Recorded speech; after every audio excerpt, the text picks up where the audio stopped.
Hello friends, welcome to my channel. My name is Mohammad Abdul Aziz. आज हम एक न्यू चैप्टर शुरू करने वाले हैं, सब्सिडरी बुक्स, जो है चैप्टर नंबर 3। अब सब्सिडरी बुक्स जो है वो ज़्यादा टफ नहीं है, इजीली समझ ले सकते हैं, बस थोड़ा सा कंसंट्रेशन देना पड़ता। बहुत सिंपल बुक्स है ये। सब्सिडरी बुक्स में हमारे को बस हर एक चीज़ को एक अलग पर्टिकुलर अकाउंट बना के देना रहता, जैसे कि परचेज रिटर्न, सेल्स रिटर्न। हर एक एंट्री को हम अलग अकाउंट बना के दे देते। परचेज बुक में हमारे पास जो परचेज हुए वो लिखते हैं, परचेज रिटर्न में जो परचेज रिटर्न हुए वो लिखते, सेल्स में जो सेल्स हुआ हमारा वो लिखते, और सेल्स रिटर्न में मतलब जो सेल करे वो वापस आया, रिटर्न हुआ तो वो लिखते उसमें। ये देखिए हमारे पास सबके डेफिनेशंस है, लाइन बाय लाइन डेफिनेशंस पढ़ते हुए, फॉर्मेट्स देखते हुए समझेंगे। ज़्यादा डिफ़िकल्ट नहीं है, बस थोड़ा सा कंसंट्रेशन दीजिए। First, what is subsidiary books? In large organizations, the number of business transactions with numberize, thus the journal is subdivided into various books. The books which record the transactions of similar nature are called as subsidiary books. They are also called as original entry or special journals. बड़े organisations में, जो बड़े business रहते, जो बड़े companies रहते, उसमें क्या होता, एक large number of business transactions, money transactions करने का रहता। उसमें बड़े बिजनेसेस में मनी ट्रांजैक्शंस बहुत ज़्यादा रहता। तो इसमें उन्हें क्या करता, जनरल एंट्रीज जो रहते, हमारे जनरल एंट्रीज जो रहते, उसको उन्हें डिफरेंट टाइप्स में डिवाइड कर देता। ठीक है, वेरियस बुक्स मतलब एक जो जनरल एंट्री है उसको उन्हें बहुत ज़्यादा अलग अलग तरीके के बुक्स में डिवाइड कर देता, उसको बोलते हैं सब्सिडरी बुक्स। अब ये जो बुक रहता है, आज ये जो अलग अलग बुक्स रहते हैं, वो बिज़नेस ट्रांजैक्शंस जो रिकॉर्ड करते हैं, उन लोग का नेचर जो है वो सेम रहता। ठीक है, अब परचेज़ और परचेज़ रिटर्न का अगर आप बना रहे तो उन लोग का नेचर सेम है। परचेज़ हुआ इसलिए वो रिटर्न हुआ। ठीक है, पहले परचेज़ करें उसको, फिर उसको रिटर्न करें आप, इसलिए दोनों का नेचर सेम है। सेल्स में कैसा, सेल्स और सेल्स रिटर्न, मतलब पहले आप सेल्स करें तो आपको वापस आया, तो दोनों का नेचर सेम है था। ठीक है, और इसको बोलते हैं सब्सिडरी बुक्स। और सब्सिडरी बुक्स को और दूसरे नामों से जाना जाता, वो है ओरिजिनल एंट्री और special journals. Original entry book और स्पेशल जर्नल्स, ये दूसरे नाम है सब्सिडरी बुक्स के। ठीक है, तो नेक्स्ट है types of subsidiary books. In large business organisations the journal is divided into 8 categories depending upon the type of transaction recorded. Each of them is discussed below. ये सब्सिडरी बुक्स में जो है वो जनरल एंट्रीज 8 टाइप्स में जो है वो divide हुए हैं डिफरेंट कैटेगरीज़ के, और वो डिपेंड करता उसके टाइप। बिजनेस ट्रांजैक्शन जो है, ट्रांजैक्शन का जो टाइप है, मतलब ट्रांजैक्शन रिकॉर्ड, क्या रिकॉर्ड कर रहे हैं आप, परचेज़ के बारे में है, वो परचेज़ रिटर्न के बारे में है, सेल्स के बारे में है, सेल्स रिटर्न के बारे में है, किस बारे में है, वो क्या बेस पे है, वो किस चीज़ पे है, उसके ऊपर डिपेंड करता। उन लोग का जो हम फॉर्मेट में डालते, जो हम प्रॉब्लम करते हैं, वो उसके टाइप पे डिपेंड करता। Each of them is discussed below. First है purchase book. Purchase book records the transactions of all credit purchases received from invoice at the end of a day, week or month. The total of purchase book is transferred to the purchase account. Purchase book जो है वो सिर्फ credit transactions जो होते वो record करता, जो हमारे को एक दिन के एंड में या महीने या वीक के एंड में जो हमारे को इनवॉइस मिलता, जो हमारे पूरे बिल्स रहते हैं क्रेडिट के, उससे बनाते ये परचेज बुक। ठीक है, ये पूरा जो अमाउंट रहता परचेज बुक का, वो परचेज अकाउंट में ट्रांसफ़र कर देते। नेक्स्ट है सेल्स बुक।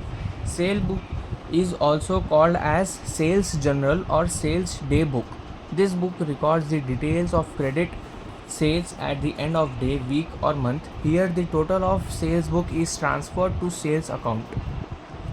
सेल्स बुक को जो है वो सेल्स जनरल और सेल्स डे बुक भी बोलते, ये दो अलग अलग नामों से भी पहचानते हैं सेल्स बुक को।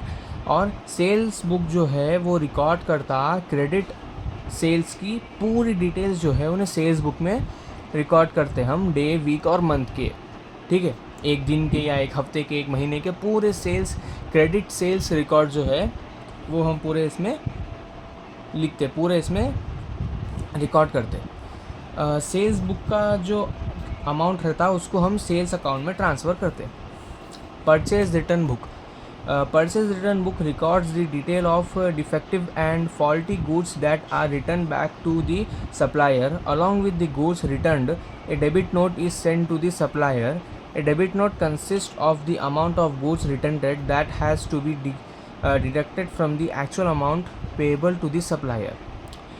परचेज रिटर्न बुक जो है वो क्या रहता, आप जो एक गुड परचेज़ करें, आप एक चीज़ परचेज़ करें, उसमें आपको कुछ डिफेक्ट या फॉल्ट निकला वो गुड के अंदर, वो एसेट या लाइबिलिटीज़ जो भी खरीदते आप, उस पर कुछ आपको डिफ़ॉल्ट या फॉल्ट निकला उसमें, तो वो गुड्स आप रिटर्न बैक कर देते।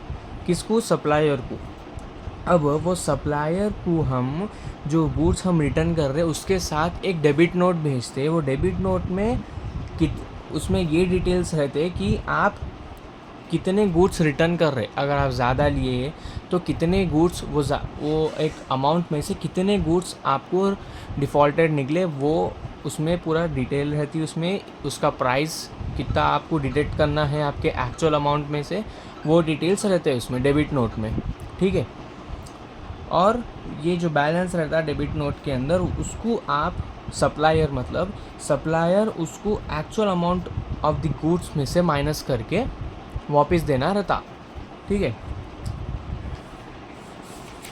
ये फॉर्मेट्स देख लीजिए पहले, purchase book, sales book and purchase return book, बहुत सिमिलर फॉर्मेट्स रहते हैं, बस थोड़े थोड़े डिफरेंस रहते हैं। तो आप अच्छे से याद रख लेना ये फॉर्मेट्स, क्योंकि हर अकाउंट, आप जिस भी टाइप का अकाउंट बनाएंगे, आप journal entries, ledger account, subsidiary books, balance sheet, final account, trading and profit and loss account जो भी बनाते, उसका फॉर्मेट बहुत इंपॉर्टेंट रहता।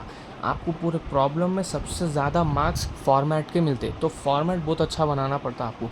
थोड़ी सी भी गलती फॉर्मेट अगर गलत बना दिए आप, तो आपका पूरा प्रॉब्लम गलत जाने के चांसेस रहते। प्रॉब्लम आप सही कर देते, लेकिन अगर आपका फॉर्मेट गलत है तो आपके मार्क्स कट जाते, ठीक है। तो परचेज बुक का है date, particulars, invoice number, ledger folio number, details, amount, ठीक है।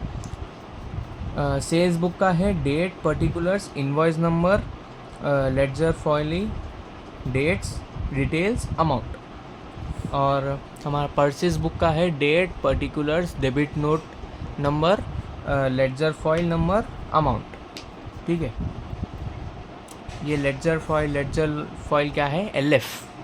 हम जो जनरल एंट्रीज़ में, लेडजर अकाउंट्स में जो LF बनाते थे ना, डेट, पर्टिकुलर, LF, अमाउंट, वो LF को बोलते हैं लेडजर फॉइल नंबर, ठीक है। ये फॉर्मेट्स याद रखना बहुत ज़रूरी है, अगर फॉर्मेट गलत डाले तो आपके मार्क्स कट जाते हैं। नेक्स्ट देख लीजिए, sales return book. Sales return book records the details related to goods returned by the customer. A credit note prepared when the goods are returned by the customer consists of the amount of the goods returned that has to be deducted from actual amount payable by the customer. Sales return मतलब जो हम cell करते good, कुछ भी आप जो एक चीज़ आप जो सेल करते हैं कस्टमर को, लेकिन कस्टमर को वो गुड में डिफ़ॉल्ट मिल गया, डिफ़ॉल्ट है वो गुड, तो उन्हें वापस रिटर्न कर देता हमारे को।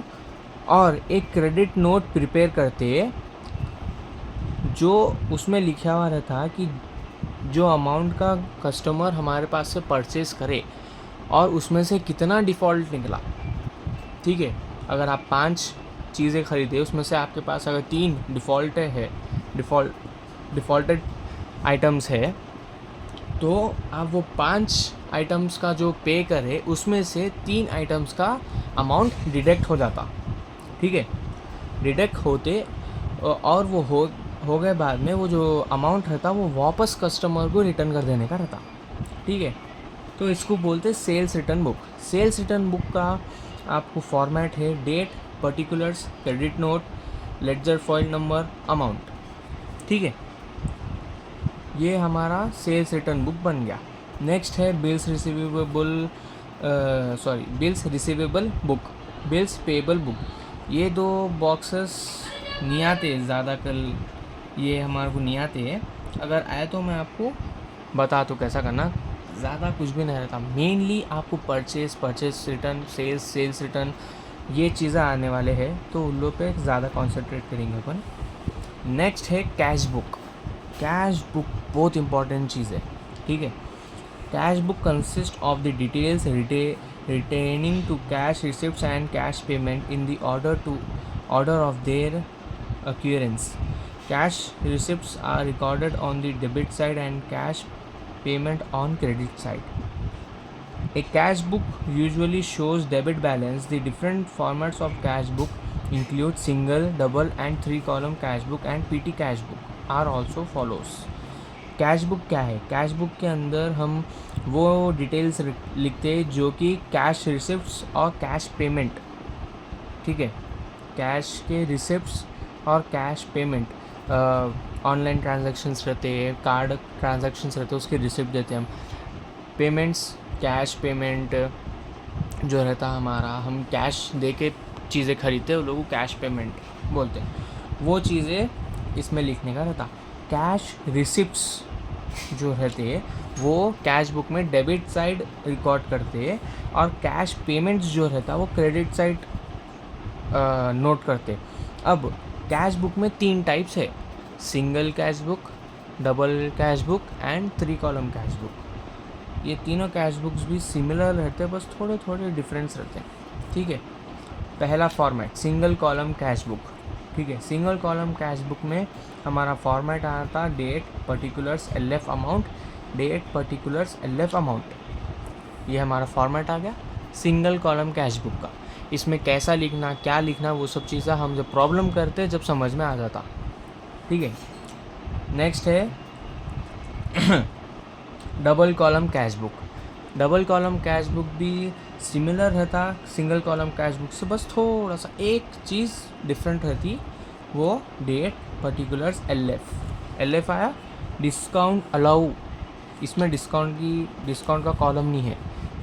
डबल कैश बुक में डिस्काउंट का कॉलम है। Discount allow amount, date, particulars, LF, discount receive amount, कुछ भी नहीं रहता। हम सेम एंट्रीज जो लिखने का रहता वही लिखना। सिर्फ अगर डबल कॉलम कैश बुक्स का प्रॉब्लम आया आपको तो उसमें डिस्काउंट रिसीव या डिस्काउंट अलाउ के एंट्रीज भी रहते। अलाउ आया तो डेबिट साइड लिखना, रिसीव आया तो क्रेडिट साइड लिखना, ठीक है। ये सिंगल कॉलम हो गया, डबल कॉलम हो गया। सबसे ज़्यादा इम्पॉर्टेंट है 3-column कैश बुक, जो है ये 3-column cash book. 3-column cash book में date, particulars, LF, discount allow, cash and bank, date, particulars, LF, discount receive, cash and bank. इसमें क्या रहता आपको date, particular, LF, discount allow और कैश। तो हमारे को पीछे 2 कॉलम्स में भी सिंगल कॉलम कैश बुक और डबल कॉलम कैश बुक में भी था, लेकिन इसमें एक एक्स्ट्रा एंट्री है बैंक, एक्स्ट्रा कॉलम है बैंक। अगर आपके पास 3-column कैश बुक का प्रॉब्लम आया तो उसमें कंपल्सरी है कि उन्हें कैश के एंट्रीज भी देता और बैंक के रिलेटेड भी एंट्रीज देता, ठीक है। जो बैंक के रिलेटेड एंट्रीज रहते वो उसका अमाउंट बैंक कॉलम में लिखना और जो कैश के रिलेटेड एंट्रीज रहते वो कैश कॉलम में लिखना। Date, particular, LF, discount receive, cash and bank. बहुत इजी रहता 3-column कैश बुक। अगर सिंगल और डबल समझ लिए तो और करने में बहुत मज़ा आता, मतलब एक बार समझ गए तो सुकून से लिख दे सकते, आपको कुछ प्रॉब्लम नहीं होती। नेक्स्ट है PT cash book. PT cash book भी ज़रूरी है, आ सकता है ये प्रॉब्लम एग्ज़ाम्स में, तो ज़रूरी रहता। बस थोड़ा सा इसका जो फॉर्मेट है वो थोड़ा मुश्किल रहता है, बस उसको याद रख लेना अपन। तो पहले रहता कैश रिसीव्ड, LF, डेट, पर्टिकुलर्स, वाचर नंबर, टोटल पेमेंट्स। ठीक है, कैश रिसीव्ड, कितना कैश रिसीव हुआ वो लिखना। LF तो जो अगर कुछ आया तो लिखना, नहीं तो नहीं लिखना। डेट, पर्टिकुलर्स लिखना। वाचर नंबर, आपको एंट्रीज में वाचर नंबर देता, वो नंबर लिखना रहता। टोटल पेमेंट्स कितने हुए वो लिखना। उसके बाद एनालाइज ऑफ पेमेंट्स, ये फॉर्मेट है इसका ऐसा, यहाँ पे आए। उसके बाद एनालाइज ऑफ पेमेंट्स लिखना। इसके अंदर travelling charges, stationery, wages, telegram, postage, refreshment, carriage. ये पीटी कैश बुक जो है वो छोटे बिजनेस ऑर्गेनाइजेशंस में यूज़ होता, जो जिसमें डेली का जो खर्चे रहते वो बिजनेस ऑर्गेनाइजेशंस जो रहते उसको वो लोग बनाते पीटी कैश बुक। ठीक है, ईजी से रहता, ये भी ज़्यादा डिफ़िकल्ट नहीं रहता, बस समझना रहता थोड़ा।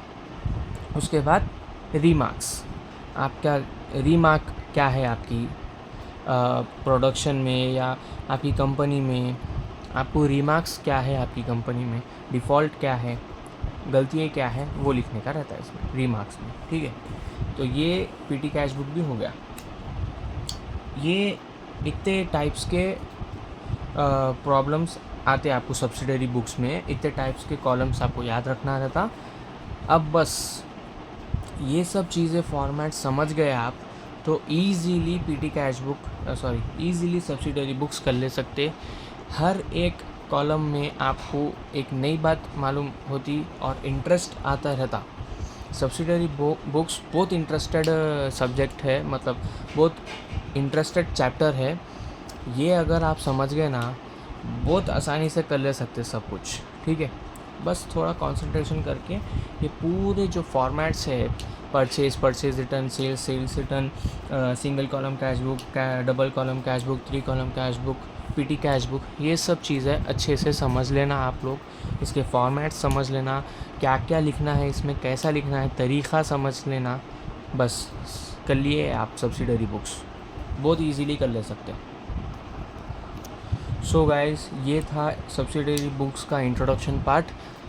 आप अगर इंट्रोडक्शन पार्ट अच्छे से समझ गए तो सब्सिडरी बुक्स सुकून से कर ले सकते, कुछ प्रॉब्लम नहीं होती आपको। ठीक है, अब प्रॉब्लम्स हम कल से करना शुरू करेंगे। आप इंट्रोडक्शन पार्ट अगर आपको समझ में नहीं आया तो एक बार फिर से वीडियो देखिए, आपको समझ में आ जाएगा। और अगर आपको कुछ भी डाउट है इस इंट्रोडक्शन के रिलेटेड तो कमेंट करिए मेरे को। And thank you for watching this video. Share this video with your friends and family members. Subscribe to my channel and thank you very much.